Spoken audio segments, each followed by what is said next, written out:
పదవుల కన్నా సామాన్యుడి క్షేమం నిన్న ప్రజలందరి తరపున చెడును ప్రశ్నిస్తుంది జనసేన సేన సేన సేన జనసేన సేన సేన సేన సేన సేన జనసేన సేన సేన రాసైనిక కదలి రాసైనిక జనసేనానితో అడుగు వేద్దాం మనమిక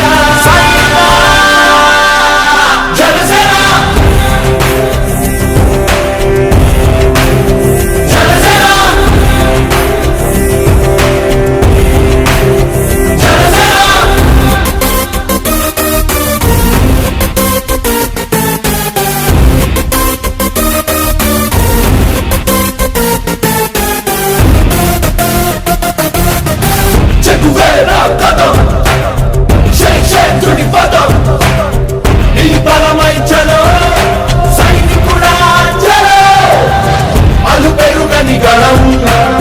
మన అందరి బలం అవినీతి అవకతవకలు పద్ధతిగా నిలదీత.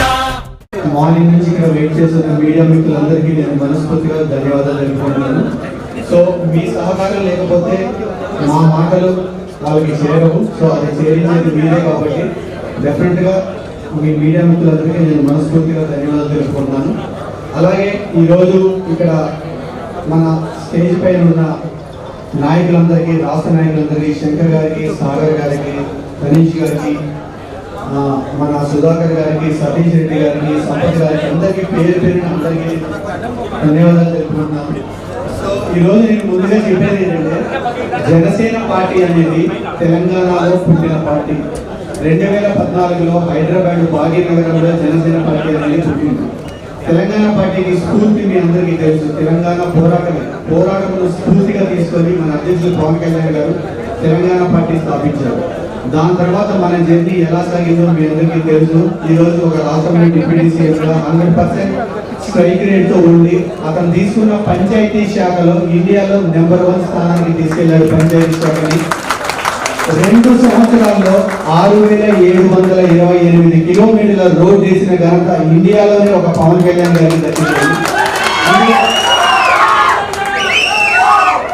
నాకు తెలిసి మీకు ఎవరికి ఒక రాష్ట్రానికి డిప్యూటీ సీఎం అంటే ఇండిపెండెన్స్ తర్వాత ఎవరికి గుర్తుండదు. బట్ డిప్యూటీ సీఎం స్థానానికి ఒక ముఖ్యమైన ఒక ఇంపార్టెన్స్ తీసుకొచ్చిన వ్యక్తి మన అధ్యక్షుడు పవన్ కళ్యాణ్ గారు.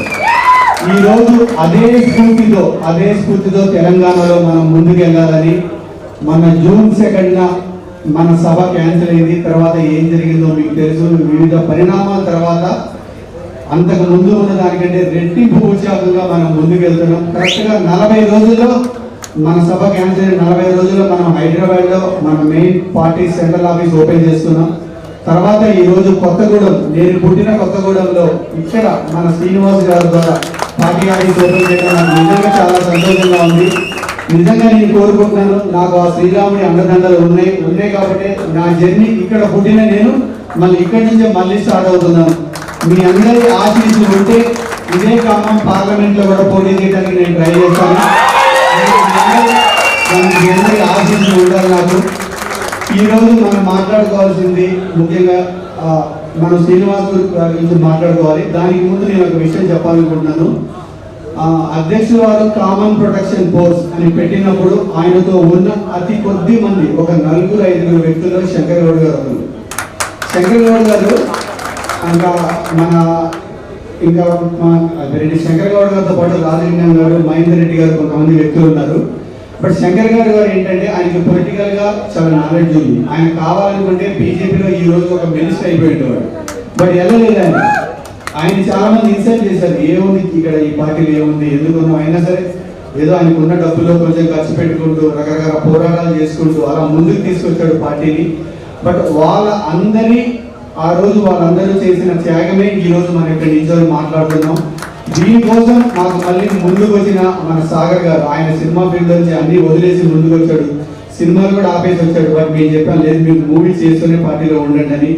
అలాగే యంగ్ హీరో తనీష్ కావచ్చు, మత్స సుధాకర్ కావచ్చు, అందరికీ పేరు పేరున నేను ధన్యవాదాలు తెలుపుకుంటాను. ఎందుకంటే నేను ఒక్కడిని ఏం చేయలేను, వీళ్ళ సపోర్ట్ లేకపోతే ఈ ఒక్కడు కూడా ముందుకు వేయలేను.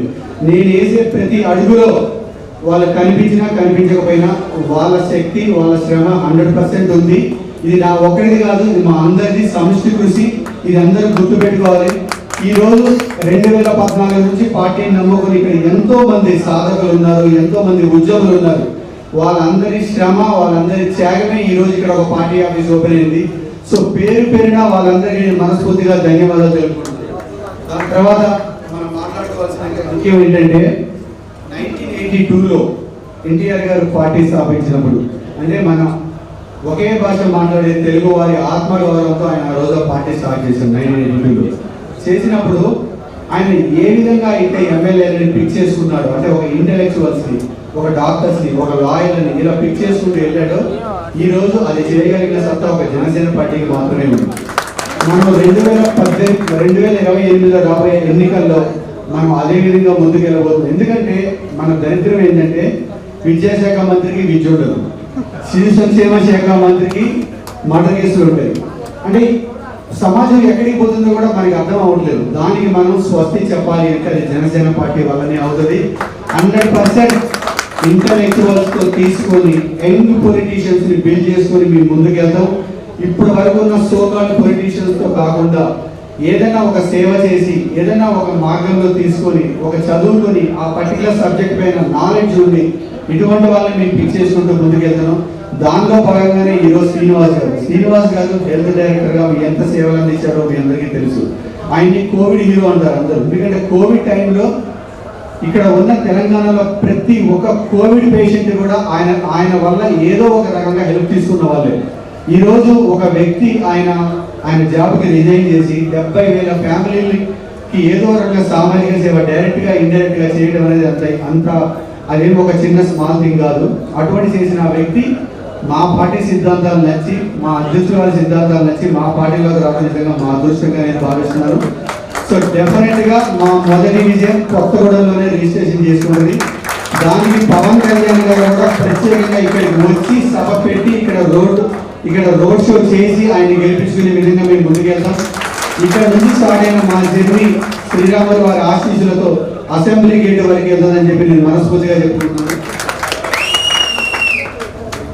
రేపు రాబోయే జెడ్పీటీసీ ఎంపీటీసీ కావచ్చు, లేకపోతే జిహెచ్ఎంసీ మనం అవి కావచ్చు, ఎలక్షన్స్ కావచ్చు, ప్రతి దాంట్లో కూడా జనసేన ఇప్పటి నుంచి పోటీ చేయబోతుంది. 2014 నుంచి పార్టీ నమ్ముకుని ఉన్న ప్రతి ఒక్కరు కూడా మేము అవకాశం ఇస్తాం. వాళ్ళందరి చేత వాళ్ళ స్థాయిని బట్టి ఎంపీటీసీ కానీ జెడ్పీటీసీ కానీ పోటీ చేపిస్తాం. ఈ రోజు తర్వాత నేను గడాల శ్రీనివాస్ గారిని కోరుకునేది ఏంటంటే, వాళ్ళు మన ఆఫీస్కి రావడం కాదు, మీరు ఉమ్మడి ఖమ్మంలో ఉన్న 10 నియోజకవర్గాలకి మీరు వెళ్ళాలి, మీ టీంతో వెళ్ళండి. మన వాళ్ళు ఎంతమంది ఉన్నారు, ఇక్కడ ఎంతమంది కష్టపడుతున్నారు ఐడెంటిఫై చేయండి. కార్యకర్తలందరూ ఒక లిస్ట్ తయారు చేయండి. రాబోయే 30 రోజుల్లో కంప్లీట్ గా ఈ నియోజకవర్గాల రివ్యూ ప్రక్రియ మొత్తం పూర్తి చేసి అసలు జనసేనకి 24/7 కష్టపడ్డ కార్యకర్తల లిస్ట్ తయారు చేయండి.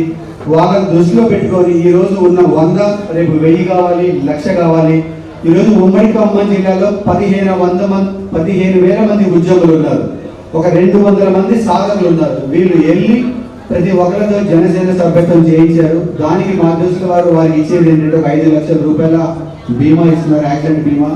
సో అది ఎంతవరకు హెల్ప్ చేస్తుందో తెలియదు, బట్ ఏదో ఒక మా సహాయంగా వాళ్ళకి ప్రతి ఉద్యమికి కూడా 5 లక్షల బీమా అనేది జనసేన పార్టీ నుంచి వస్తుంది. ఇది అంటే మనం ఇన్సూరెన్స్ గురించి చెప్పట్లేదు, అంటే మమ్మల్ని నమ్ముకున్న వాళ్ళకి మేము పార్టీ ఏదో ఒకటి చేయాలి కాబట్టి మేము చేస్తున్నాం. సార్ శ్రీనివాస్ గారు రేపటి నుంచి ఇక్కడే ఉండి 24/7 ఉమ్మడి ఖమ్మం జిల్లా ప్రజలకు అండగా ఉండి మన ఖమ్మం జిల్లా ఇన్ఛార్జి రామకృష్ణ బిర్యాల గారిని కూడా తీసుకొని మీ ఇద్దరు కలిసి ఉమ్మడి ఖమ్మం జిల్లాలో పార్టీని బలోపేతం చేయాల్సిన బాధ్యత మీదే. ఈరోజు 100 మంది పార్టీలో జాయిన్ అవుతున్నారు. ఈ 100 1000 అవ్వాలి, 1,00,000 అవ్వాలి. ఆ బాధ్యత మీ ఇద్దరి మీద పెడుతున్నాం. 10 నియోజకవర్గాల్లో మీటింగ్స్ పెట్టండి, 10 నియోజకవర్గాల్లో రివ్యూ మీటింగ్స్ పెట్టండి. ఎంపీటీసీ జెడ్పీటీసీగా పోటీ చేసే వాళ్ళ లిస్టు తయారు చేయండి. మనం చేసిన కార్పొరేషన్ ఎలక్షన్లో ఒక 4 to 6% ఓటింగ్ తీసుకోగలిగాం. అప్పుడు మనం ఏం చేయలేదు, జస్ట్ మన అధ్యక్షుల వారి ఫోటో పెట్టుకొని మీ క్యాన్వాస్ కూడా లాస్ట్ 2 రోజులు వచ్చినా సరే దానివల్ల మాకేం తెలిసిందంటే ఇక్కడ ఒక ఇంట్రెస్ట్ ఉంది. అంటే ఇప్పుడున్న కాంగ్రెస్ ప్రభుత్వం కావచ్చు, పోయిన బీఆర్ఎస్ ప్రభుత్వం కావచ్చు, ఇవి కాకుండా ఒక కొత్త ప్రభుత్వాన్ని కోరుకుంటున్నారు, అంటే ఒక కొత్త నాయకత్వాన్ని కోరుకుంటున్నారు అని వాళ్ళు ఇచ్చిన ఆ 4% ఓటింగే మమ్మల్ని ఉత్తేజపరిచింది. దాంతోనే మేము ఈ విధంగా ముందుకెళ్తున్నాం. ఇంకా మీరు చూస్తూనే ఉన్నారు, మన అధ్యక్షుల వారి గురించి ఏదో ఒకటి మాట్లాడేసి యూట్యూబ్లో లైక్లు పెంచుకోవడం, సబ్స్క్రైబ్ పెంచుకోవడం గత 2 నెలలుగా బాగా జరుగుతుంది. ఇంకోటి ఏంటంటే జనసేన పార్టీ తెలంగాణలో మీటింగ్ ఏ రోజైతే నవ నిర్మాణ సంకల్ప సభ అనేది పెట్టిందో అప్పటి నుంచి ప్రాంతీయవాదం తీసుకొస్తున్నారు.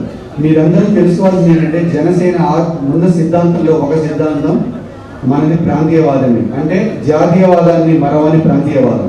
సో అది మన సిద్ధాంతంలో ఒకటే ఉన్నప్పుడు వీళ్ళు ఇలా మాట్లాడటం అనేది చాలా తప్పు. ఈరోజు కాంగ్రెస్ లీడర్లు కొంతమంది మాట్లాడుతున్నారు, మన పొన్నం ప్రభాకర్ గారు, అనిరుద్ గారు, లేదా మన టీఆర్ఎస్ కవిత అధ్యక్షులు వారు కూడా మాట్లాడుతున్నారు. వారందరికీ ఈ సభా వేదికగా నేను ఒకటే చెప్తున్నాను, పవన్ కళ్యాణ్ గారి మీద కామెంట్లు మానేసి జనాలకు ఏం కావాలో అవి చేయండి. ఈ కాంగ్రెస్ వాళ్ళు ఇచ్చిన 6 సూత్రాలు 6 పథకాలు ఏదో ఉందిగా ముందు దాన్ని అమలు చేసి జనాలతో మాట్లాడండి. అంతేగాని మీరు ఏదైనా క్వశ్చన్ అడిగినప్పుడు దాన్ని డైవర్ట్ చేయడానికి పవన్ కళ్యాణ్ గారి పేరు వాడుకోండి. నేను టీఆర్ఎస్ అధ్యక్షుల కవిత గారికి కూడా ఒకటే చెప్తున్నాను, మీరు మొన్న మీ నాన్న మీ అన్నయ్య గారు ఎన్ని అక్రమాలు చేశారో మీరే మీడియా ముందుకు చెప్పారు. దాంట్లో 10 సంవత్సరాలు మీ పాత్ర కూడా ఉంది. ముందు ఆ పాపాలన్నీ కడిగేసుకొని తర్వాత మీ లిక్కర్ దాంట్లో మీరు అరెస్ట్ అయింది కూడా క్లియర్ చేసుకొని అన్ని పాపాలు కడిగేసుకొని మళ్ళీ మీరు ఫ్రెష్ కొత్త పార్టీ పేరు పెట్టుకొని మళ్ళీ రండి. టీఆర్ఎస్ మూడికి మీరు అందించుకోవద్దు, దయచేసి కొత్త పార్టీ పేరుతో రండి. అప్పుడు మేము కూడా సపోర్ట్ చేస్తాం. ఈరోజు మీ అందరికీ తెలుసు, మన తెలంగాణలో ఓటింగ్లో 56% బీసీస్ ఉన్నారు. బీసీ సామాజిక వర్గాన్ని 56%. మా తెలంగాణ ఇన్ఛార్జ్ ముద్దుబిడ్డ శంకర్ గౌడ్ గారు కూడా బీసీనే, మా సాగర్ గారు బీసీ. ఈరోజు ముఖ్య నాయకులు చాలా మంది బీసీ నాయకులే. నేను ఓసీ బిడ్డ అయినా నేను ఈ సభావేదిగా మీకు చెప్తున్నాను, మీతో పాటు కాంగ్రెస్, బీఆర్ఎస్, టీఆర్ఎస్ అందరికీ నేను చెప్పే మాట ఏంటంటే రాబోయే 2028 ఎలక్షన్లో ఎవరైతే బీసీ బిడ్డని ముఖ్యమంత్రిగా అనౌన్స్ చేస్తారో వాళ్ళకి మా సపోర్ట్ ఉంది. మీరు చేయలేదా, మేము చేసి చూపిస్తాం. మేము బీసీ ముఖ్యమంత్రికి మా సపోర్ట్ ఇస్తున్నాం. దానికి మీరు కూడా తోడైతే మన వెనక రండి. ఎందుకంటే మీకు తెలుసు, మనం కొత్తగా రాష్ట్రం ఫామ్ అయినప్పుడు మన కేసీఆర్ గారు సభా వేదిక విధంగా ఏం చెప్పారు, దళిత ముఖ్యమంత్రి చేస్తారని చెప్పారు. ఎలక్షన్లు అయిపోయిన తర్వాత ముఖ్యమంత్రి పదవి మీద అందరికీ ఆశ, నేను కూర్చోవాలి. ఆ ఆశలో ఆయన చెప్పిన పదం ఆయన గుర్తు మర్చిపోయాడు. 10 సంవత్సరాలు ఆయన ఫ్యామిలీ, వాళ్ళ చుట్టాలు, వాళ్ళ కొడుకులు, వాళ్ళ అల్లుళ్ళు వాళ్ళే 10 సంవత్సరాలు ఉన్నారు. ఈసారైనా బీఆర్ఎస్ కనుక కంపల్సరీగా దళిత ముఖ్యమంత్రిని అనౌన్స్ చేస్తే మనం సపోర్ట్ చేద్దాం. కాంగ్రెస్ కూడా అదే చెప్తాం, బీసీ ముఖ్యమంత్రిని అనౌన్స్ చేస్తే మనం సపోర్ట్ చేద్దాం. లేదా మనం బీసీ ముఖ్యమంత్రిని అసెంబ్లీ గేట్ దాటించి కూర్చోబెడదాం. జై జనసేన, జై Sriram. Thank you so much.